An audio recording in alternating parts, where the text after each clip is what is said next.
শাৰদীয় দুৰ্গা পূজাও আহি আছে। শাৰদীয় দুৰ্গা পূজাৰ উৎসৱ পালনৰ বাবে চৰকাৰে যি অনুদান আগবঢ়াব, সেই অনুদানো আমি আপোনালোকক জনাব বিচাৰো যে 8 আৰু 9 তাৰিখৰ ভিতৰত আপোনালোকে যাতে সকলোৱে পায় তাৰ বাবে আমি নিশ্চিতভাৱে ব্যৱস্থা হাতত ল'ম। আত্মনিৰ্ভৰ অসম আঁচনিৰ প্ৰথম পৰ্যায়ত আমি 25,000 যুৱক যুৱতীলৈ আৰ্থিক সাহায্য আগবঢ়ালো। এই আঁচনিত এইবাৰ আটাইতকৈ বেছি যুৱকসকল নিৰ্বাচিত হৈছে।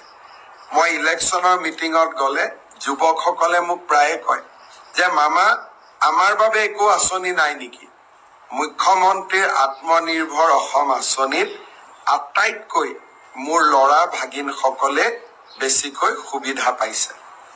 অহা 5 তাৰিখৰ পৰা আমি দ্বিতীয় পৰ্যায়ৰ আবেদন লোৱাৰ কামো আমি আৰম্ভ কৰিম।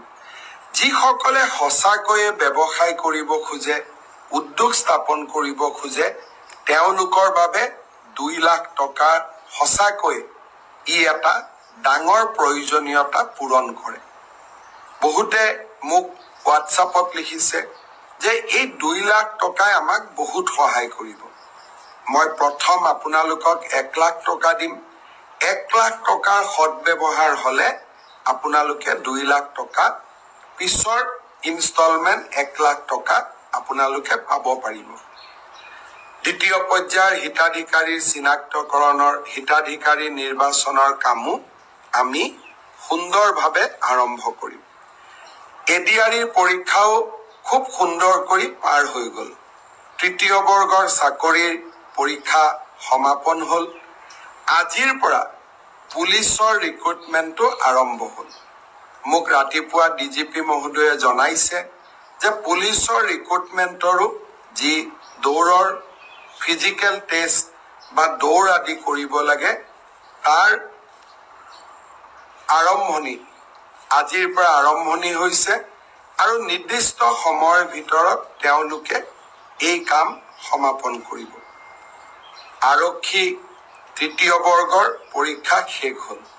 অহা 29 অক্টোবৰত আমি চতুৰ্থ বৰ্গৰ পৰীক্ষাসমূহ আৰম্ভ কৰিম আৰু তাৰ পিছত লাহেকৈ শিক্ষক নিযুক্তিৰ প্ৰক্ৰিয়াও আৰম্ভ হ'ব।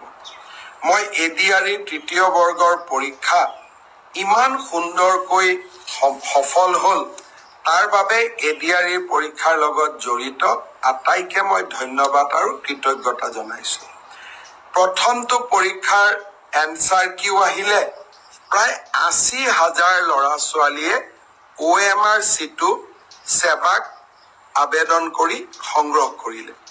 প্ৰথম পৰীক্ষাৰ OMR চিট যদি আপোনালোকে বিচাৰে, সেৱাক আপোনালোকে আবেদন কৰিলে এদিনৰ ভিতৰতে এই OMR সমূহ আপোনালোকে পাব পাৰিব।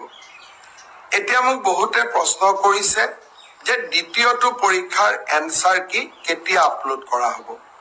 মই সেৱাক ইতিমধ্যে কৈছো যে দুৰ্গা পূজাৰ আগতে শেহতীয়াকৈ হৈ যোৱা 2টা পৰীক্ষাৰে যাতে এনচাৰ কি আমি আপলোড কৰি দিওঁ আৰু লাহে কৰি শেহতীয়াকৈ হৈ যোৱা 2টা পৰীক্ষাৰে OMR চিটসমূহ যাতে পাব পৰাৰ ব্যৱস্থা আমি কৰি দিওঁ।